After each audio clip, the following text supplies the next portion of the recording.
In 2001, the WWF was victorious in the Monday Night War, having bought out WCW and ECW. The promotion looked poised for further glory, but things haven't turned out the way Vince McMahon likely planned. With ratings down to alarming rates and ticket sales for live events at near record lows, the WWE is scrambling to fix its problems, even as a new promotion, All Elite Wrestling, stands ready to give the WWE its first serious competition in decades. Join us now as WrestleMania looks at the WWE's current woes and asks the question, how did it all come to this?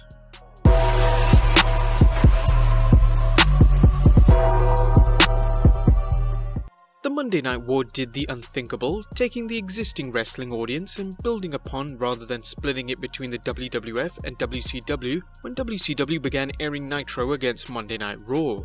Consider the following average numbers from the height of the Monday Night War up until its finish. In 1998, Nitro did 4.43 and Raw 4.35. In 1999, Nitro did 3.66 to Raw's 5.9. In 2000, Nitro was slipping, going down to 2.71, whilst Raw was still at an incredible 5.88. Where things started to slow down eventually for Raw even in 2001, when Nitro did 2.27 and Raw was still left standing with 4.64. Having defeated WCW and ECW falling on hard times, the WWF swept in and purchased both companies, becoming the only game in town. It only made sense that, as Jim Ross would say, business is about to pick up. One can only imagine the visions of a windfall that Vince McMahon expected as fans flocked from ECW and WCW to the WWF in order to get their wrestling fix. Imagine his surprise when this didn't happen. The WWF didn't see a bump in their numbers as fans went to the WWF, instead they simply stopped watching wrestling. One argument that needs to be made is that ECW, WCW and the WWF were three distinct brands, offering something a little different than the other ones. Granted, they were all wrestling promotions, but they had a slight or strong variation, similar to how people prefer Pepsi-Cola to Coca-Cola. While some people will drink either soft drink, some are vehement about their taste and don't like the other. It's arguable something similar happened with the WWF, as neither WCW or ECW fans had zero interest in the WWF product. Was it arrogance? It's arguable the WWF's dominance made it arrogant too. After years of being in survival mode during the mid-90s, Vince McMahon and his superstars built the WWF back up into a national juggernaut. The victor may get the spoils, but McMahon took things to new heights, dismissing loyal partners and over time the fans too. For example, the WWF moved from its longtime partner the USA Network to Viacom's TNN, which eventually became Spike TV, after USA and Viacom sued over whether USA didn't match Viacom's offer. The deal was lucrative for the WWE, with the Los Angeles Times reporting, Viacom's offer included a five-fold increase in USA's $100,000 weekly payments to WWF, $3.5 million for 7 annual WWF television specials, more than $1.1 million for a new TV series and movies about wrestling, and $8 million in fees for transferring the shows to Nashville Network, according to court papers. In 2005, Spike TV opted not to renew its deal with the WWE, and the promotion returned to the USA Network. Another example of McMahon's arrogance is when the WWF ran its famous Invasion angle, a potentially lucrative angle featuring WCW stars coming to the WWF and seeking to take out the promotion. Regrettably, Vince McMahon chose not to buy out the contracts of WCW's biggest stars, resulting in the WCW Invasion being underpowered. Perhaps even worse, McMahon made the focus of the Invasion angle all about the McMahons rather than WCW, or ECW for that matter. The angle proved to be a letdown despite great numbers for the angle's initial pay-per-view, the aptly named Invasion. McMahon's mistaken belief that he could make a WCW Invasion work without the promotion's biggest names, coupled with the way he pushed WCW as a clearly inferior company, killed what might have been one of wrestling's biggest angles. Therefore, the WWE had no choice but to create its own competition. It quickly became clear that the WWE had thrived when it had competition, something no longer the case with WCW out of business, and aspiring promotions such as Ring of Honor and Total Nonstop Action unwilling or unable to compete against the WWE's Colossus at the same level. The WWF came up with a clever idea of creating its own brands, with Raw and SmackDown featuring its own roster of wrestlers with separate touring shows and pay-per-views. Early on, the Wrestling Observer pointed out what had to be done to make it a success. split the shows completely. Once the rosters are determined, they're locked, and nobody goes anywhere except on very rare occasions. Each side needs to have their own separate pay-per-views. There should be no mention whatsoever of the other crew, ever. A different crew needs to write each show, no Raw guys on SmackDown house shows, and vice versa. If someone jumps to SmackDown and is booked for a Raw show a week later, too damn bad. It should go without saying that there must be no SmackDown merchandise at house shows, and vice versa, and certainly no highlights from one show airing on the other. The WWE struggled to keep the brands apart, and when they did meet, SmackDown tended to be portrayed as the weaker brand. Once the WWE began its super shows, the writing was on the wall and the brand split was finished. They revived the brand split in 2016, but with the wildcard rule muddying the waters, it's uncertain how much longer it will last. Also contributing was the unsuccessful business ventures outside wrestling. It can be argued part of the WWE's problems stem from the company branching out from the business of promoting professional wrestling to focusing on outside interests with the hope of utilizing corporate synergy to boost their successes. Whether it's WWE Films, the WWE's failed music label, or the XFL, they have tried to expand its success but typically failed. There's nothing wrong with trying to generate new revenue streams, but the company's numerous failures suggest it should stick to wrestling ventures. For example, the WWE streaming service, the WWE Network, has been successful, and rumor has it the company plans on expanding it into different subscription tiers. There was also noticeably a change in tone. Fans used to the sex and violence of the Attitude Era noticed the WWE toning its product once it won the Monday Night War. The change was gradual, but with the WWE victorious, the promotion seemed to feel it no longer had to use sexy storylines to the same extent as it had. While the product still featured blood, it scaled back its use of blood as more family-friendly advertisers returned to sponsoring WWE programs, eventually all but abandoning blood.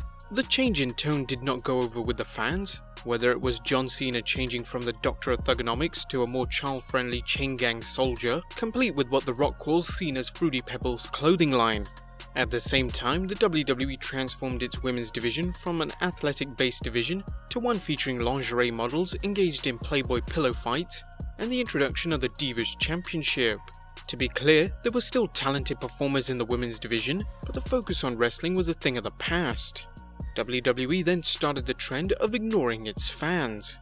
One of the WWE's biggest problems has been its adamant stance against acknowledging the fans' wishes when it comes to who gets pushes and who doesn't.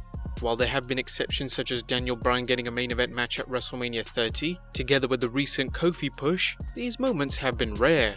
Whether it's the WWE pushing Roman Reigns despite a strong fan backlash, the WWE failing to push wrestlers such as Bray Wyatt and Braun Strowman, who received heavy cheers even when they worked as heels, or its continued reliance on Brock Lesnar, the WWE has turned a deaf ear to its fans, with the fans tuning out in turn. Half-hearted fixes. Part of the problem has been the WWE's reluctance to make any change of note. The fans have repeatedly been told that the WWE realizes the WWE universe is unhappy, and the company is willing to change. Consider these remarks from Vince McMahon as he addressed the WWE's financial downturn. McMahon noted that WWE is not getting into the football business, the bodybuilding business, or the restaurant business, 3 high-profile unsuccessful attempts to branch out in the past, but was more looking to work with companies as far as things that are already in place that the company does well. The remarks were made 8 years ago, which is fascinating as McMahon is just months away from relaunching the XFL again.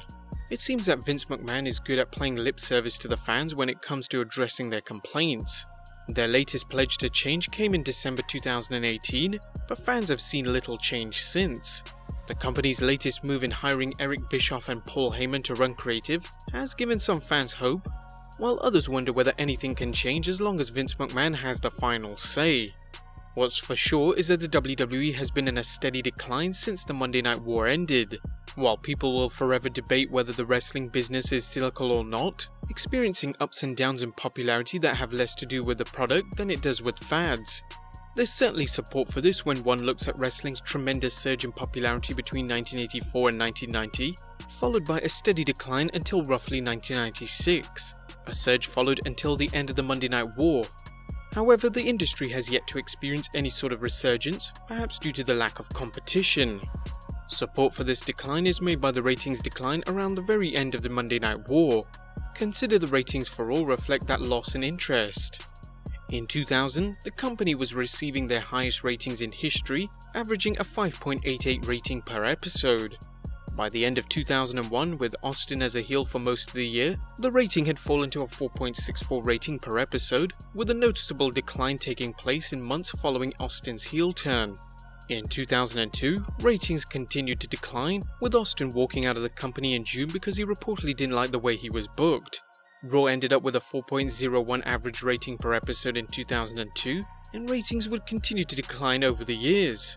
Consider Raw and SmackDown's ratings over the next few years. We'll let you pause the video for this one.